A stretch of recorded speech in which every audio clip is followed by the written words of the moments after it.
The how of happiness গ্রন্থের লেখক সোনোজা লুবোমিনস্কি বলেছেন, আমাদের সুখের 50% নির্ধারিত হয় জেনেটিক্স দ্বারা, 40% নির্ধারিত হয় অভ্যন্তরীণ ফ্যাক্টর দ্বারা, আর বাকি 10% নির্ধারিত হয় বাহ্য ফ্যাক্টর দ্বারা।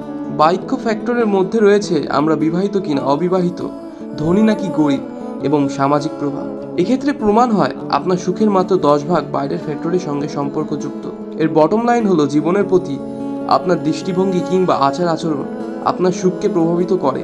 আপনার জীবনে কি ঘটলো সেটা নয়। আপনি নিশ্চয়ই এতক্ষণে বুঝে গেছেন আপনার সার্ভাইভাল মেকানিজমের আপনার আবেগের উপর কিভাবে নেতিবাচক প্রভাব ফেলে এবং জীবন থেকে আরো সুখ ও আনন্দ আহরণের বাধাগ্রস্ত করে। আপনার সার্ভাইভাল মেকানিজমে আপনার আবেগকে একমাত্র প্রভাবিত করে না, ইমোশন নিয়ন্ত্রণে আপনাকে বুঝতে হবে ইগো কি এবং এটা কিভাবে কাজ করে। ইগো বলতে আমরা কি বুঝি? প্রায় আমরা বলে থাকি অমুকের ইগো খুব বেশি। এই ইগো অহংকারের সঙ্গে জড়িত। অহংকার হলো ইগোরই বহিঃপ্রকাশ, তবে এটিকে আবার পুরোপুরি ইগো বলা যাবে না। ধরুন আপনি কোনো রকম অহংকার করছেন না, বিনয়ী থাকছেন, তবু কিন্তু আপনি আপনার ইগো দ্বারা নিয়ন্ত্রণ হচ্ছেন। কাজেই ইগো জিনিসটা আসলে কি? ইগো হলো এক ধরনের আত্মপরিচয় যা সারা জীবন ধরে আপনি আপনার ভিতরে তৈরি করেছেন। এই আইডেন্টিটি বা পরিচয় কিভাবে গড়ে উঠলো? আপনার চিন্তা ভাবনা থেকেই কিন্তু ইগোর সৃষ্টি। যেসব ঘটনা আপনার জীবনে ঘটেছে সেগুলো নিজেরা কিন্তু কোনো অর্থ বহন করছে না।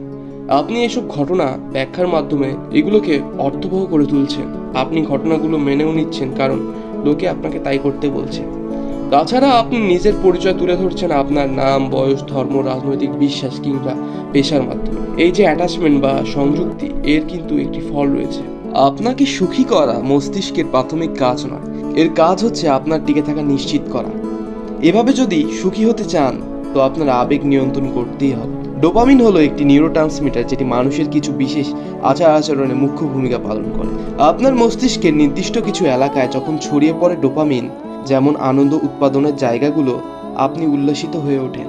তো আপনি যখন ব্যায়াম করেন, জুয়া খেলেন কিংবা ভালো খাবার খান, ওই সময় এই ব্যাপারটি ঘটে। ডোপামিনের আরেকটি ভূমিকা হলো নিশ্চিত করা আপনি যেন খাবারটি খুঁজতে থাকেন যাতে আপনাকে অনাহারে মরতে না হয়, এবং সন্তান উৎপাদনের জন্য সঙ্গী বা সঙ্গীর সন্ধানে উদ্বুদ্ধ করে ডোপামিন।